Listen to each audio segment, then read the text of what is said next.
Hai grup 3 buat kalian yang memilih Eight of Swords di sini, di bottom of the deck-nya juga Eight of Swords ya. Aku akan sebutkan energi yang terlihat di sini ya.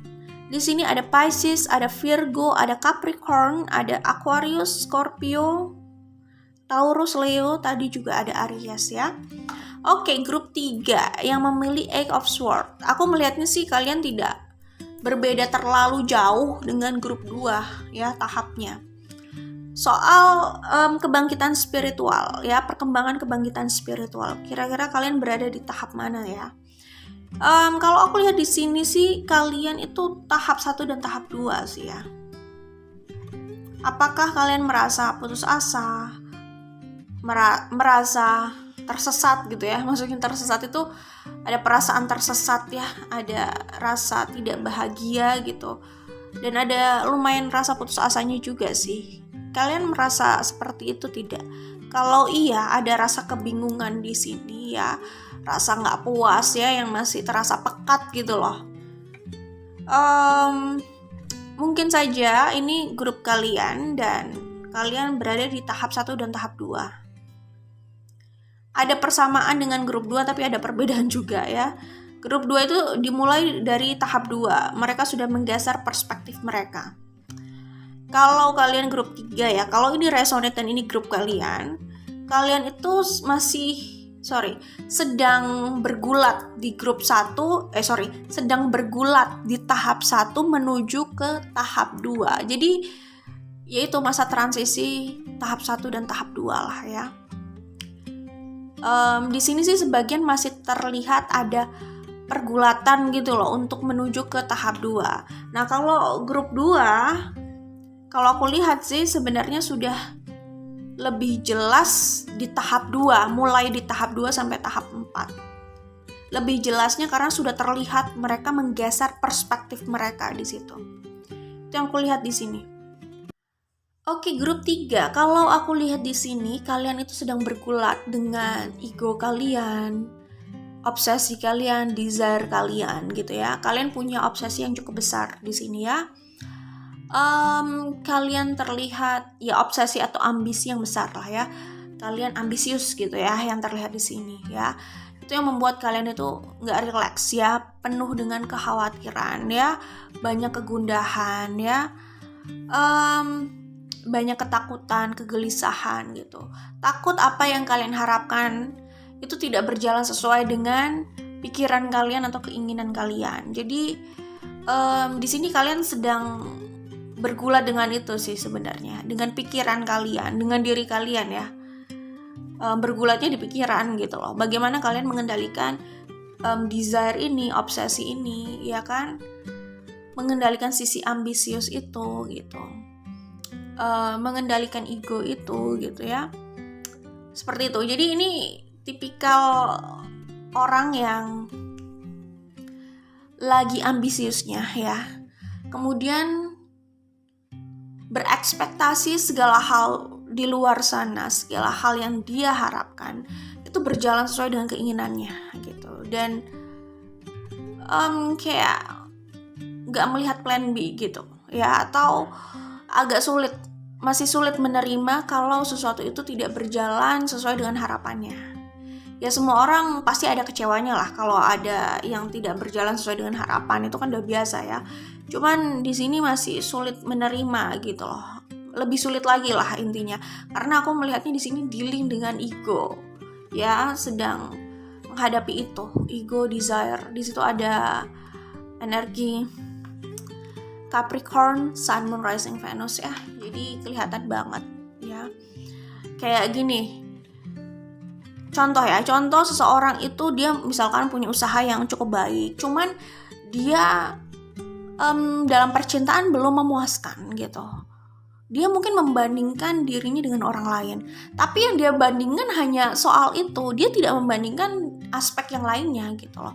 Jadi dia hanya melihat kekecewaan aja. Kekecewaan. Jadi dia hanya fokus pada kekecewaan. Dia hanya fokus pada apa yang belum bisa dia raih. Yang saat itu tidak bisa dia raih. Dia hanya membandingkan apa yang tidak dia miliki dan orang lain yang yang orang lain miliki gitu ya, atau sudah miliki gitu loh, misalkan sebuah hubungan gitu loh. Tapi dia nggak melihat hal-hal yang berlimpah, hal-hal yang berlimpah di hidupnya gitu loh. Dia nggak melihat sisi yang lain gitu. Itu contoh ya, contoh. Jadi ya kayak gini gitu loh, seakan-akan semua itu harus berjalan sesuai dengan harapannya. Pasti ada lah kekecewaan di hidup ini, pasti ada, kita menemui itu gitu loh. Apakah kita mau melihat itu seperti akhir dari hidup kita? Ini akhir dari hidup kita, nggak ada plan B. Kalau itu nggak berhasil ya udah gagal total gitu. Kalau mindsetnya seperti itu ya udah akan terpuruk aja pada kekecewaan, hanya fokus pada apa yang tidak dia miliki gitu. Dia lupa bahwa hidup itu tidak sempurna, dia tidak sempurna, hidup itu tidak sempurna. Bukan hidup dia aja yang tidak sempurna, hidup orang lain juga sebenarnya juga tidak sempurna. Dia kan nggak objektif melihatnya, ya. Dia hanya fokus pada apa yang orang sudah capai, tapi dirinya belum capai, yaitu hubungan itu tadi, komitmen itu tadi. Tapi mungkin dia nggak memikirkan pencapaian lainnya yang sudah dia raih gitu loh, misalkan dalam hal materi kayak gitu ya. Contoh ya. Jadi ya, orang kayak gini ya itu yang aku bilang, mungkin memasuki spiritual awakening, memasuki proses itulah ya, memasuki prosesnya ya. Jadi masih di tahap 1, tahap 2, jadi bergulat di situ sih menuju ke tahap 2 gitu, sedang masuk proses kebangkitan spiritual. Seperti itu ya. Jadi bagaimana dia mengendalikan atau menghadapi egonya sih sebenarnya. Kayak gitu. Oke, nah itu yang kuliah di sini. Di kartu ini pun sebenarnya ada hubungannya sama Eight of Swords. Di situ memang tulisannya bright future, tapi pesannya. Ini kan aku membaca dengan intuisi ya. Di sini pesannya intinya nggak usah khawatir. Bayangkan di situ Eight of Swords, Nine of Swords gitu kan. Eight of Swords-nya 2 kali. Ini dan ini. Lalu di sini ada Nine of Swords gitu ya. Maksudnya it's okay, nggak usah khawatir gitu loh. Coba lihat hal baik yang kamu miliki gitu loh. Kamu di depan sana sebenarnya punya masa depan yang baik. Tapi kalau kamu hanya fokus pada tadi loh, satu hal yang kamu anggap kurang sempurna dari hidup kamu gitu. Seakan-akan kamu harus memiliki segala-galanya gitu loh. Nah, di situ semesta sedang mengajarkan sesuatu sama kamu, katanya gitu. Kalau soal masa depan gak usah khawatir, masa depan kamu di depan sana baik gitu. Tapi kalau kamu dengan mindset seperti itu, mau masa depan baik, mau punya abundance dalam hal materi, tetap aja kamu sulit bahagia, kamu gak bahagia gitu loh. Jadi ini baru masuk proses. Ini ibarat buka pintu sih. Jadi kalau ada proses kebangkitan spiritual, nah ini baru buka pintu kalau menurut aku ya. Tapi balik lagi, ini general reading antara buka pintu atau lagi bergulat menuju ke tahap 2 gitu. Buka pintu berarti ya masuk ke tahap 1 lah ya, dari spiritual awakening ya. Tahap 1 itu merasa ketidakbahagiaan, merasa putus asa, kecewa, ada rasa tersesat. Tersesatnya di sini kalau aku baca ya, dia nggak bisa merasakan kebahagiaan atau blessing yang sebenarnya sudah ada di hidupnya. Bayangkan itu. Itu ibarat dia punya cinta tapi dia tidak merasakan cinta itu. Kira-kira seperti itu. Nah, dia sedang bergulat untuk menggeser perspektifnya. Kalau dia sudah berhasil menggeser perspektifnya, dia berarti dia sudah di tahap 2 gitu. At least enak lah kalau dia sudah berhasil di tahap 2, tahap berikutnya ini relatif lebih mudah karena dia sudah menggeser perspektifnya. Itu ada di grup 2, oke? Seperti itu ya. Jadi itu yang gue lihat di sini. Ini sebenarnya kartunya bagus, ya kan? Orangnya pekerja keras, orangnya cukup ambisius. Itu tidak salah. Maksudnya gini, punya ambisi itu tidak salah. Sorry, aku ralat. Punya ambisi itu tidak salah. Punya harapan itu tidak salah. Tapi kalau ambisius, aku tidak bisa bilang salah atau benar sih ya. Ini masalah penilaian. Sudut pandang tiap orang beda lah ya. Tapi gini, kalau mau lebih mudah untuk happy, bisa menikmati kebahagiaan, menikmati apa yang dia miliki, jadinya kan dia lebih bahagia kan, bisa merasakan bahagia itu kan. Itu harus dikendalikan gitu loh, sisi ambisiusnya itu. Punya ambisi boleh, tapi kita harus terbuka bahwa tidak semua hal yang kita inginkan akan terjadi sesuai dengan harapan kita di waktu yang kita tentukan gitu loh ya. Mungkin ada pelajaran dulu yang harus kita lalui gitu loh. Kita dapatkan atau tidak, ya kita harus tetap sadar sih bahwa memang tidak semua hal harus terjadi seperti yang kita harapkan, itu harus kita terima dulu gitu loh, ya kan. Tapi kalau orang sudah bisa menerima itu, kadang dia udah gak mikir dia harus mendapatkan itu sih.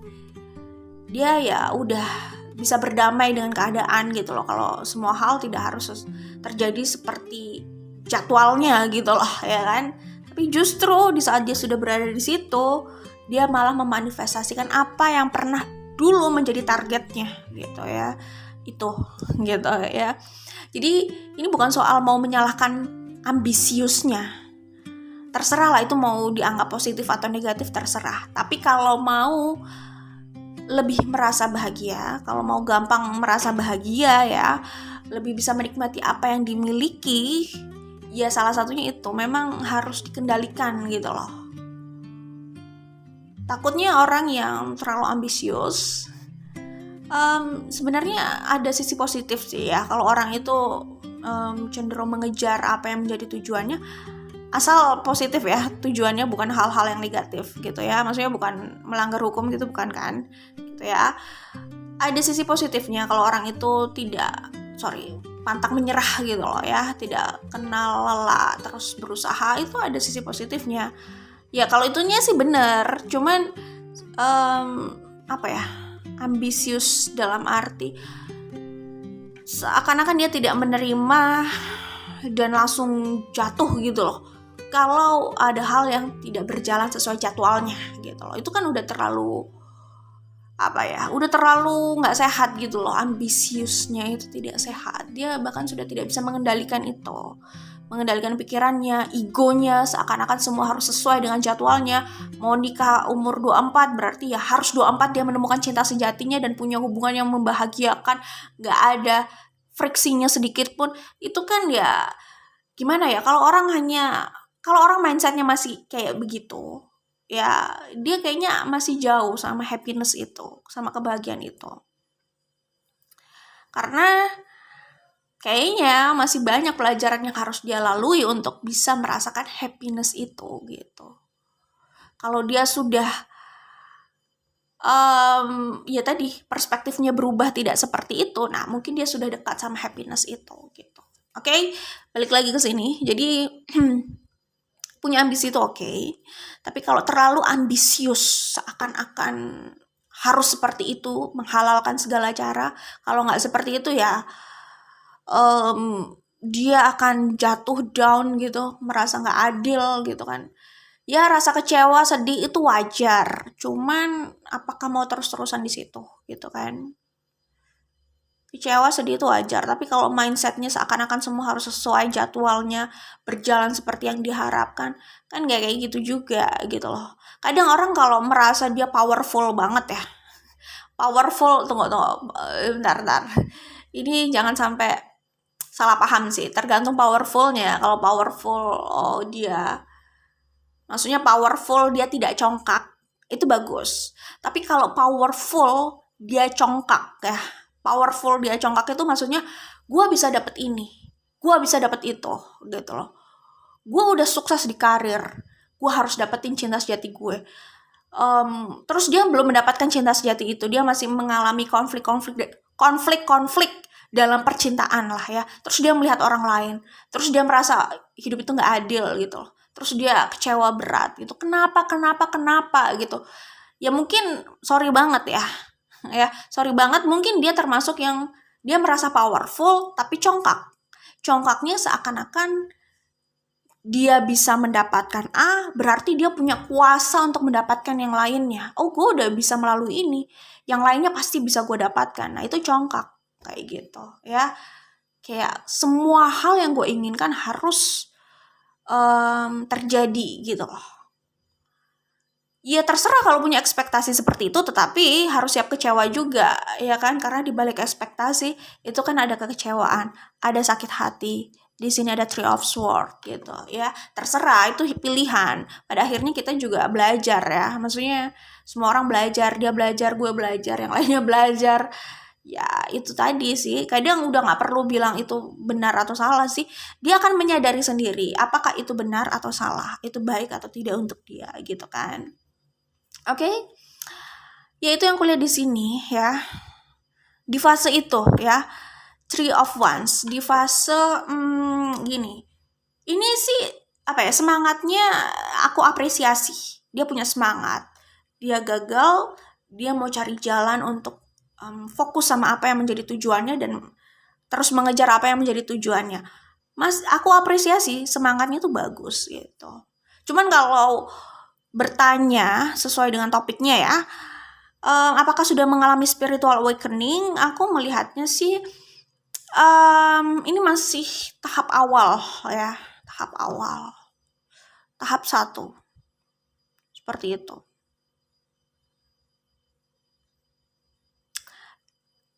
Sorry banget ya, ini nggak nakut-nakutin sih ya. Ini kan berdasarkan proses spiritual awakening ya. Ini kan tahap awal. Kalau dia, ini tergantung kapan orang itu sadar sih secara spiritual. Cuman sebelum orang itu sadar secara spiritual, semesta itu seakan-akan memberikan pelajaran-pelajaran ini dan apa ya, dia nggak paham gitu loh. Ketika dia nggak paham, dia terus merasakan sakit dan tersesat itu tadi. Perasaan tersesat itu kan tahap 1, perasaan tersesat. Kenapa ya kok gue nggak bahagia gitu loh. Kayak gitu lah kira-kira ya, tersesat. Satu hal bisa membuat dia sangat tidak bahagia gitu loh, berkepanjangan gitu. Oke, kita kembali lagi. Jadi kembali ke happiness ya, kebahagiaan. Ya memang kebahagiaan itu perlu dibangun dari dalam ya, dimulainya dari mindset orang sih ya. Kalau dia merasa kebahagiaan itu harus dia kejar di luar, ya kayak gitu ya. Maksudnya kayaknya sulit untuk ditangkap. Kalau itu gak dapet, kayaknya gue gak happy gitu. Coba dibangunnya dari dalam. Nah itu ada hubungannya memang sama kebangkitan spiritual ya, sama sisi spiritual orang gitu. Gitu. Itu kalau mau happy loh, mau bahagia gitu ya. Mungkin bukan hanya fokus pada ambisi, coba membangun bahagia itu di dalam kalau mau bahagia. Karena kalau ngomongin spiritual awakening atau kebangkitan spiritual itu adalah clue-nya sakit, cahaya, dan kebahagiaan. Jadi ada hubungannya sama kebahagiaan juga kan. Terbebas dari itu, sudah melalui proses itu semua, biasanya orang itu relatif bahagia hidupnya sih. Oke ya. Kalau dari sudut pandang aku, secara keuangan oke, cuman kalian itu mungkin merasa kosong dan hampa. Itu yang kuliah di grup 3. Kalau kalian nggak merasa seperti itu, mungkin ini bukan grup kalian gitu loh. Karena itu yang kuliah di sini ya. Kalian berusaha menyembunyikan itu. Orang melihatnya kalian punya banyak hal ya, tapi kalian merasa kurang di dalam. Dan kalian berusaha menutupi rasa apa ya, rasa kekecewaan itu, bisa juga rasa insecure itu gitu ya, kekurangan itu kalian tutupi gitu loh. Padahal sebenarnya ya biasa aja, orang itu memang nggak ada yang sempurna, hidupnya orangnya sendiri ya gitu. Sisi kebahagiaan itu yang sepertinya perlu diupayakan banget gitu ya kalau mau bahagia ya gitu sih. Dan untuk merasakan kebahagiaan itu memang perlu melalui 7 tahap kebangkitan spiritual untuk bisa merasakan kebahagiaan itu ya. Kalau sudah di tahap 7 dia sudah merasa relatif bahagia itu ya, harus melalui itu sih. Karena itu ada hubungannya sama pelajaran-pelajaran yang diberikan semesta dan bagaimana respon kita.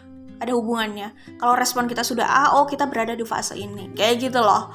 Respon itu, fase itu ada hubungannya dengan seberapa kita paham sih sama pelajaran yang diberikan semesta. Dan pahamnya kita itu ada hubungannya sama tingkat kebahagiaan orang, sama sisi spiritual orang. Ya, gitulah. Pahamnya itu ada hubungannya sama sisi spiritual orang. Tingkat atau sisi spiritual orang ada hubungannya sama kualitas kebahagiaan yang ada dalam dirinya. Jadi kebahagiaan itu bukan, ini dari sudut pandang aku aja ya, bukan hal yang harus dipertunjukkan gitu kan. Oh, gue punya A, B, C, D, bla bla bla gitu. Jangan-jangan orang yang kayaknya punya hobi menunjukkan itu, sebenarnya aku gak ada masalah ya dengan orang-orang yang menunjukkan itu. Gak apa-apa, sama sekali gak apa-apa. Cuman maksudnya itu bukan gambaran kebahagiaan mereka gitu loh. Mereka bisa menunjukkan itu semua, belum tentu loh di dalamnya mereka ya baik-baik saja gitu. Contohnya ada banget public figure ya kan, dia seperti punya banyak hal sampai dia tertangkap karena kasus narkoba ya. Jadi kayak gitu loh, kalau dia bahagia dengan yang dia miliki, kayaknya dia nggak perlu narkoba kan, ya kan? Tapi dia tertangkap kasus narkoba. Jadi ya bisa disimpulkan sendiri, bahagia itu soal yang dirasakan. Kalau orang itu mau bahagia, fokus membahagiakan dirinya, bukan fokus gue mau menunjukkan ke orang-orang bahwa gue bahagia gitu. Biasa aja sih sebenarnya. Langsung saja ke Oracle Cards buatan aku ya, Life as We Know It Oracle. Di sini sepertinya grup 3 ada rasa menyesal gitu ya. Menyesal mungkin mereka itu tadi seperti yang aku bilang sudah melakukan banyak hal, tapi yang mereka dapatkan itu tidak sesuai dengan harapan mereka. Jadi ada penyesalan di sini. Aku hanya sampaikan pesan yang ada di sini saja ya. Mungkin ini sesuai atau relate dengan situasi kalian. Pikirkan lagi sebelum memberi dan berkorban. Akankah ada penyesalan? Jika memiliki harapan di balik itu, lebih baik urungkan niat. Singkirkan rasa tidak enak dan rasa takut kehilangan. Ini bisa jadi ada hubungannya sama love ya, karena di sini ada kartu ini. Ya, sesuatu yang menyakitkan adalah yang membangkitkan. Dapat bertahan dan berhasil melalui itu artinya ada kemampuan dari seseorang yang meningkat. Ada value yang bertambah. Nah, ini pesannya kalau memang situasinya tentang percintaan ya. Tidak peduli, aku ulang ya. Maaf guys, ini sudah malam. Jika seseorang benar-benar mencintaimu, tidak peduli berapa banyak orang yang mereka temui, perasaannya terhadapmu tidak akan berubah. Karena cinta sejati tidak bisa dicuri. Soul connection yang ada tidak bisa terlepaskan meski fisik tak bersama, karena secara jiwa tetap terikat dan tidak bisa ditukar. Mengapa harus takut kehilangan? Apa yang menjadi bagian dari dirimu akan kembali padamu. Hati itu tetap milikmu. Jika itu bukan bagian dari dirimu, maka kau tidak harus merasa kehilangan. Oke. Ya, ini soal membuat keputusan ya. Pahami apa yang diinginkan dengan mendengar intuisi dan suara hatimu. Menyerahkan pilihan dan keputusan hidup pada orang lain artinya menyerahkan hidup di tangan pihak lain. Pilihan hidup adalah hak setiap orang yang menjalani hidupnya. Kebahagiaan seseorang adalah tanggung jawabnya. Jadi kebahagiaan kalian ya tanggung jawab kalian ya. Ya kayak gitulah. Jadi percaya dirilah dalam membuat keputusan sendiri. Keputusan untuk hidup kalian sendiri gitu loh ya. Tanpa harus menunggu atau mencari persetujuan orang gitu loh ya.